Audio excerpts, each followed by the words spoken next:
नमस्कार, बहुत स्वागत है आप सभी का IBC 24 में और मैं हूं आपके साथ शुभांगी ठाकुर। बुलेटिन में सबसे पहले बात करेंगे मालवा की महाभारत की। मध्य प्रदेश में तीसरे चरण के चुनाव के बाद अब पूरा ध्यान चौथे चरण पर है। इसमें मालवा की सीटें हैं जहां बीजेपी पहले से ही काफी मजबूत मानी जाती है। वहीं कांग्रेस पार्टी की अगर बात करें तो यहाँ पर कांग्रेस पूरी कोशिश उनकी है कि बीजेपी के इस गढ़ में सेंध लगाई जाए। शुरुआत करते हैं हम खंडवा और खरगोन लोकसभा सीट से, जहां फिलहाल दोनों पर बीजेपी का कब्जा है। यहाँ के वर्तमान मुद्दे और समीकरण क्या इशारा कर रहे हैं, हमारे साथ संवाददाता निहारिका हमारे साथ जुड़ चुकी है जो कि पूरा समीकरण हमें समझाएगी।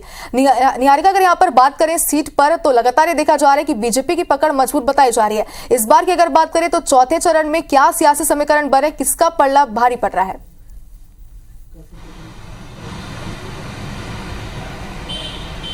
देखिए, अभी फिलहाल अगर हम किन्हीं सीटों की बात करेंगे तो वो है खरगोन और साथ ही में खंडवा। हम खरगोन से शुरू अगर करते हैं तो खरगोन के साथ ही में अगर यहाँ पे कोई सीट मिली हुई है कहीं की विधानसभा तो वो बड़वानी है। तो खरगोन बड़वानी में इस वक्त अगर हम देखें तो खरगोन से 4 सीटें हैं, 4 विधानसभा है और बड़वानी से 4 है। कुल मिलाकर 8 विधानसभा की जो सीटें हैं उन पर हम लोग ये लोकसभा जो है उसको निर्धारित देखते हैं। फिलहाल अगर खरगोन की बात की जाए तो खरगोन में जो बीजेपी के फिलहाल अगर खरगोन की बात करें तो खरगोन में जो वर्तमान सांसद है वही यहाँ पर जो है वो हमें प्रत्याशी के रूप में खड़े हुए भी नजर आ रहे हैं और साथ ही में उन्हीं के अगर अगेंस्ट हम किसी की बात करें तो वो कांग्रेस के जो है वो हमें नजर आ रहे हैं। अगर हम देखें तो गजेंद्र पटेल जो है वो भाजपा से खड़े हुए, साथ ही में पोरलाल जो है वो हमें कांग्रेस से यहाँ पर खड़े हुए नजर आ रहे हैं। तो उन्हीं के अलावा 2-3 और ऐसे यहाँ पर प्रत्याशी हैं जो लोकसभा के चुनाव में यहाँ पर अपने जो दंगल है वो लड़ते हुए नजर आएंगे। लेकिन अगर हम खरगोन की सीटों की बात करें और वहाँ के जो समीकरण है, जातिगत समीकरण, उसकी बात करें तो यहाँ पर ये जो सीट है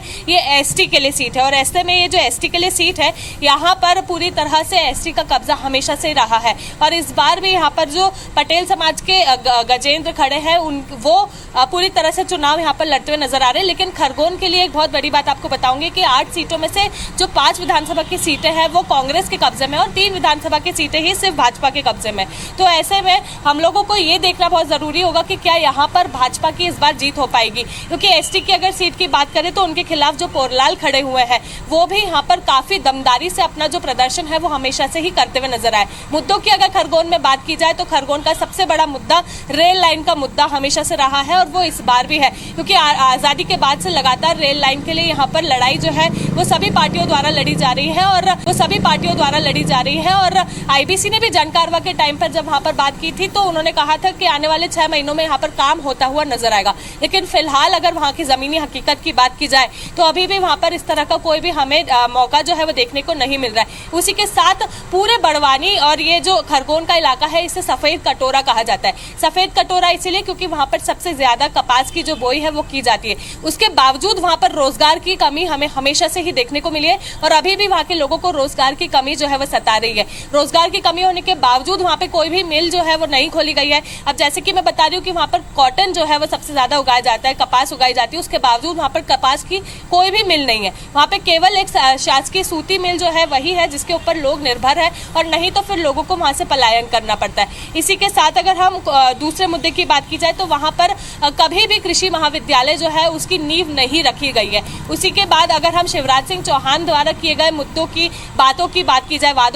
जाए तो उन्होंने वादा किया था कि यहाँ पर शासकीय मेडिकल कॉलेज जो है वो भी खोला जाएगा, लेकिन मेडिकल कॉलेज की केवल बाउंड्री वॉल जो है वो बनकर रह गई है और ऐसे में पूरा खरगोन का ये जो लोकसभा सीट है वो विकास होने से अभी भी काफी पीछे जो है वो नजर आता है। अगर हम इंदौर से खरगोन को कंपेयर करें तो खरगोन की जो शिक्षा व्यवस्था है वो काफी पीछे है। इसी के साथ पानी, सड़क और बिजली, ये जो मूलभूत सुविधाएं हैं उसके लिए भी खरगोन के लोग जो है वो आए दिन हमें परेशान होते हुए नजर आते हैं। हालांकि अभी हाल ही में एक शासकीय कॉलेज वहां पर दूसरा खुला है जहां पर MBA, BBA के साथ ही BSc, MSc के कोर्सेज जरूर खुले हैं, लेकिन उसके बावजूद लोग जो है वो वहां पर जाने से कतरा रहे हैं क्योंकि उनका कहना है कि 4 दिन की चांदनी फिर अंधेरी रात है। खैर, ये थी खरगोन की बात। अगर हम खंडवा की बात करें तो खंडवा में भाजपा के जो वर्तमान सांसद है ज्ञानेश्वर पाटिल वही अभी भी जो चुनाव की लड़ाई है वो लड़ते हुए हमें खरगोन में भाजपा की तरफ से नजर आ रहे हैं। अब अगर हम कांग्रेस की बात करें तो कांग्रेस से वहां पर जो खड़े हुए हैं वो है नरेंद्र पटेल। और ऐसे में ये दोनों जो है ये पिछले काफी समय से एक दूसरे के आमने सामने हमें खड़े हुए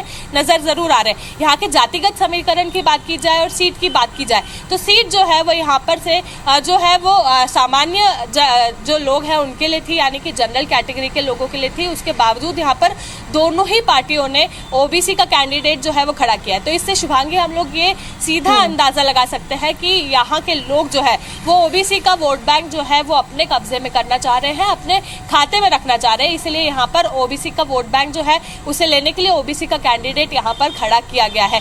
इसी के साथ अगर बात की जाए तो पिछले 5 सालों में जो भी यहाँ पर काम किए हैं उससे लोग थोड़े से नाराज जरूर है, लेकिन फिलहाल जो लोग हैं वो भाजपा के ऊपर अपना भरोसा जो है वो जता रहे हैं, क्योंकि भाजपा का गढ़ है खंडवा और पिछले काफी समय से भाजपा का पलड़ा यहाँ पर लगातार भारी रहा है। अगर हमने देखा हो तो विधानसभा चुनाव में भी हमें कुछ इसी तरह का समीकरण बनता हुआ नजर आया था और अब लोकसभा की बारी है तो लोकसभा में भी भाजपा का जो पलड़ा है वो हमें यहाँ पर भारी नजर आ रहा है। अगर हम यहाँ के मुद्दों की बात करें तो यहाँ के बहुत ही मूलभूत मुद्दे हैं, यानी कि शिक्षा, स्वास्थ्य, रोजगार और उसी के साथ में बिजली, पानी, इस तरह की समस्याएं हैं। पेयजल से लोग आज भी वहां पर परेशान है। पेयजल के लिए उन लोगों को आज भी दर दर भटकना पड़ता है और सबसे बड़ा अगर वहां का कोई मुद्दा है तो वह यही है, क्योंकि वहां पर दादा दयालु की भी कुटिया है। ऐसे में सभी लोग वहां पर पहुंचते हैं, बावजूद इसके वहां की जो सुविधाएं हैं वो सही रूप से नहीं मिलती है। इंदौर खंडवा रोड की ही अगर हम बात करें तो पिछले कितने दिनों से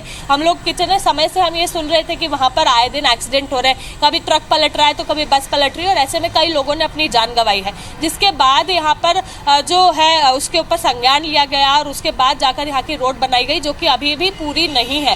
तो ये सारी चीजों को देखकर हम यही कह सकते हैं कि विकास में जरूर अभी चीजें पिछड़ रही है, लेकिन लोगों को अभी भी आशा है कि यहाँ पर भाजपा के जो कैंडिडेट्स खड़े हैं वो इन लोगों के लिए जो काम है वो करते हुए नजर आएंगे। और ये लोगों का कहना है, हम खुद भी देख रहे हैं कि पिछले कितने समय से लगातार यहाँ पर जो कांग्रेस है वो पीछे होती हुई नजर आ रही है और दोनों ही जगह पर भाजपा हमें आगे बढ़ती हुई नजर आ रही है। तो अब ये हमें खैर आने वाला समय बताएं, क्योंकि 13 मई को वोटिंग होनी है। मालवा निमाड़ में सबसे ज्यादा वोटिंग होनी, क्योंकि मध्य प्रदेश में यही 8 सीटें बची है। 8 सीटों में से इंदौर जरूर अब पीछे हमें इसलिए नजर आ रहा है क्योंकि इंदौर में कांग्रेस का पूरा सुपड़ा साफ हो चुका है। अब कांग्रेस का उम्मीदवार यहाँ पर कोई नहीं है तो वो नोटा पर जा रहे हैं और जो भाजपा है वो अपने प्रत्याशी को आगे बढ़ा रही है। लेकिन खरगोन और खंडवा में पूरी ही विपरीत सिचुएशन है।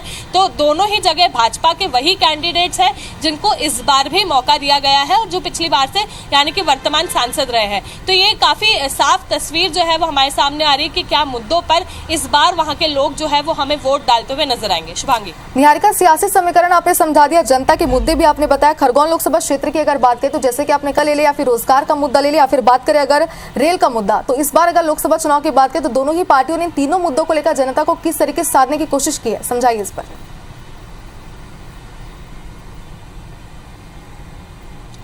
जी बिल्कुल, देखिए अभी कुछ ही समय पहले जो राहुल गांधी है वो भी इस क्षेत्र में आए थे और साथ ही में मोदी जी तो कल ही यहाँ पर आकर गए हैं।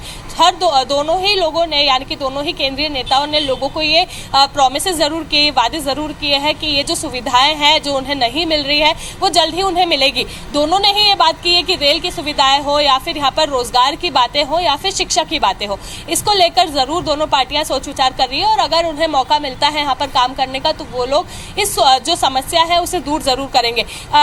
शुभांगी, ये जरूर गौर करने की बात है कि न केवल बड़वानी बल्कि खरगोन ये दोनों ही ऐसे जगह है जहां पर अगर हम ऊपर से देखें तो पूरी तरह से सफेद हमें जमीन देखने को मिलती है। वो सफेद इसलिए मिलती क्योंकि कपास वहां पर बोया जाता है, लेकिन सूती मिल के अलावा वहां पर कपास की मिल नहीं है। इसके ये मुद्दा जो है ये भी उठा था।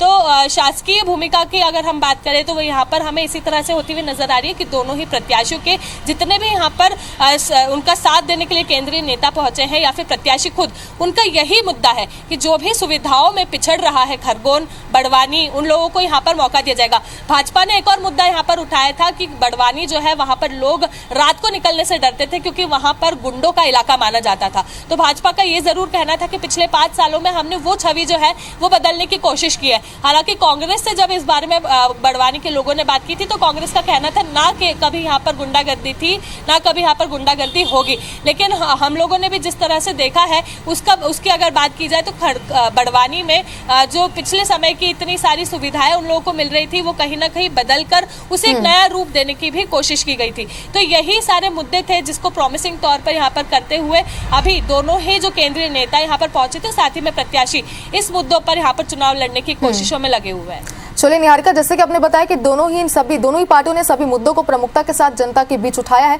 लेकिन अब देखने वाली बात होगी कि जनता किस पर भरोसा करती है। फिलहाल बहुत बहुत शुक्रिया आपका तमाम जानकारी के लिए।